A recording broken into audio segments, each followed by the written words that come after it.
بسم الله الرحمن الرحيم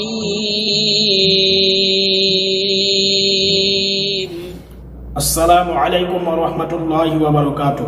প্ৰিয় দৰ্শক মণ্ডলী আজি মই আকৌ আপোনালোকৰ সব বিশেষ গুৰুত্বপূৰ্ণ ভিডিও এটা লৈ আহিছো আৰু আশা কৰোঁ যদি ভিডিওটো ভাল লাগে তেনেহলে সকলোৱে শেয়াৰ কৰি দিব আৰু আজিৰ ভিডিওটো হৈছে ইতিকাফৰ বিষয়ে আৰু ইতিকাফ থাকিব লাগে নে নালাগে আৰু আমাৰ সন্মুখত যেটুকে ৰমজান শেষ হ'বলৈ গৈ আছে আৰু মাজত মাত্ৰ কেইদিনমান বাকি আছে আৰু এই শেষৰ প্ৰত্যেক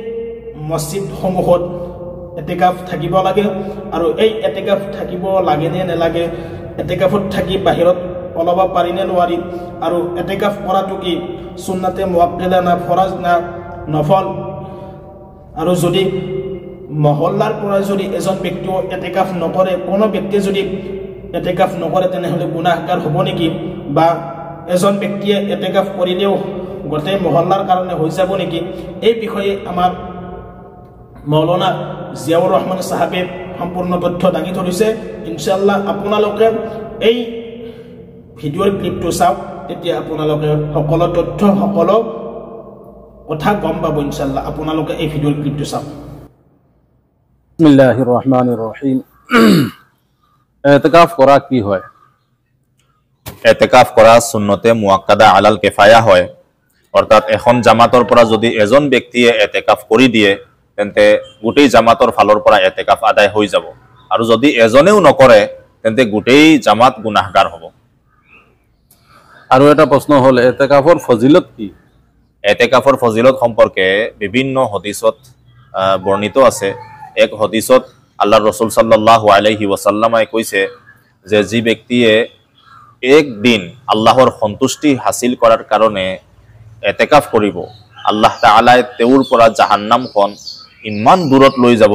যিমান দূৰত্ব দুনিয়াৰ ইমূৰৰ পৰা হিমূৰলৈকে বৰঞ্চ তাতকৈ বেছি কোৱা হৈছে যে দুনিয়াৰ ইমূৰৰ পৰা হিমূৰলৈকে যিমান দূৰত্ব তাতকৈও বেছি দূৰত জাহান্নাম গুচি যাব যি ব্যক্তিয়ে আল্লাহৰ সন্তুষ্টি হাসিলৰ কাৰণে ইতিকাফ কৰিব এক দিনৰ ইতিকাফ কৰিব অন্য এক হাদিসত আহিছে হুজুৰ সাল্লাল্লাহু আলাইহি ওয়াসাল্লামে কৈছে যে যি ব্যক্তিয়ে ৰমজানৰ আখেৰি 10 দিনৰ ইতিকাফ কৰিব আল্লাহ তাআলাই সেই ব্যক্তিক দুটা হজ আৰু দুটা উমৰাহৰ সওয়াব দান কৰিব ইয়াৰ বাহিৰে হুজুৰ সাল্লাল্লাহু আলাইহি ওয়াসাল্লামৰ যেটো মামুল আছিল যে হুজুৰ সাল্লাল্লাহু আলাইহি ওয়াসাল্লামে গোটেই জীৱন ৰমজানৰ আখেৰি 10 দিনৰ ইতিকাফ ক্ষতি নাই কৰা তাৰ বাহিৰে আৰু অন্যান্য বিভিন্ন ফজিলত বৰ্ণিত আছে গতিকে যাৰ ফুৰসত আছে সময় আছে ইতিকাফ কৰিব লাগে আৰু এটা প্ৰশ্ন হল জুম্মাৰ নামাজৰ কাৰণে জামে মছজিদত গলে ইতিকাফ ভংগ হ'ব নেকি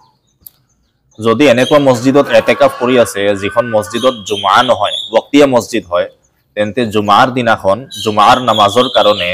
ইতিকাফ কৰা ব্যক্তি জামে মছজিদত যাব পাৰিব কিন্তু তাৰ কাৰণে শৰ্ত হল যে বহুত আগতে যাব নোৱাৰিব একেবাৰে সময় মিলাই পেলাই যে তাত গৈ পেলাই সুন্নত পঢ়ি খুতবাৰ সময় হৈ যাব লাগে খুতবা শুনি নামাজ পঢ়ি তো আকৌ কাৰো লগত কথা বতৰা নপতাকে গুচি আহিব লাগে আৰু এটা প্ৰশ্ন হল জানাজাৰ নামাজৰ বাবে মছজিদৰ বাহিৰত ওলালে ইতিকাফ ভংগ হ'ব নে অকল জানাজাৰ নামাজৰ ইৰাদায় যদি মছজিদৰ পৰা ওলায় তেতিয়াহলে ইতিকাফ ভংগ হৈ যাব মহিলাই ইতিকাফ কৰিব পাৰে নে মহিলাই ইতিকাফ কৰিব পাৰে ঘৰৰ ভিতৰত আপোনাৰ এটা নিৰ্দিষ্ট এটা ৰুম বহি পেলাই তাত ইতিকাফ কৰিব পাৰিব গোটেই নিয়ম নীতিখিনি এই মছজিদত পুৰুষে ইতিকাফ কৰাৰ যিখিনি নিয়ম নীতি সেই নিয়ম নীতিখিনিয়ে লাগু হ'ব তাত যেটো ৰুমত তেওঁ ইতিকাফ কৰাৰ কাৰণে বহিব সেই ৰুমখন তেওঁৰ কাৰণে মছজিদৰ নিচিনা হৈ যাব সেই ৰুমৰ পৰা তেওঁ বিনা প্ৰয়োজনত ওলাব নোৱাৰিব সেই ৰুমতে তেওঁ 24 ঘণ্টা থাকিব লাগিব যেনেকৈ মছজিদত এক পুৰুষে ইতিকাফ কৰে ঠিক তেনেকুৱা মহিলাসকলেও ঘৰত ইতিকাফ কৰিব এটা ৰুমত পুৰুষে মছজিদত কৰিব আৰু মহিলাসকলে ঘৰৰ এটা ৰুমত বহি পেলাই কৰিব আৰু এটা প্ৰশ্ন হল পুৰুষে ঘৰত ইতিকাফ কৰিব পাৰে নে পুৰুষে ঘৰত ইতিকাফ কৰিলে ইতিকাফ নহব পুৰুষৰ কাৰণে মছজিদ শৰ্ত মছজিদত ইতিকাফ কৰিব লাগিব ঘৰত যদি কোনোবা পুৰুষে ভাবে যে ইতিকাফ কৰিম ইতিকাফ নহব আপোনালোকে জিয়াউৰ ৰহমান সাহেবৰ ভিডিঅ'টো চালে আৰু তেওঁ ইমান ধুনীয়াকৈ সুন্দৰভাৱে বুজাই দিছে সম্পূৰ্ণ তথ্য মাসনা মাসাইল এতেকাফৰ দাঙি ধৰিছে আৰু আপোনালোকে কেনেকুৱা লাগিলে ভিডিঅ'টো জনাব আৰু আপোনালোকক মই বিনম্ৰ অনুৰোধ জনাইছো যাতে সকলোৱে যাতে এই ভিডিঅ'টো বেছি বেছিকৈ শ্বেয়াৰ কৰি দিয়ে আৰু প্ৰত্যেকজন ব্যক্তিয়ে যাতে ভিডিঅ'টো শ্বেয়াৰ কৰি আপোনালোকে এটা কমেন্ট বক্সত কমেন্ট কৰি জনাব কেনেকুৱা লাগিছে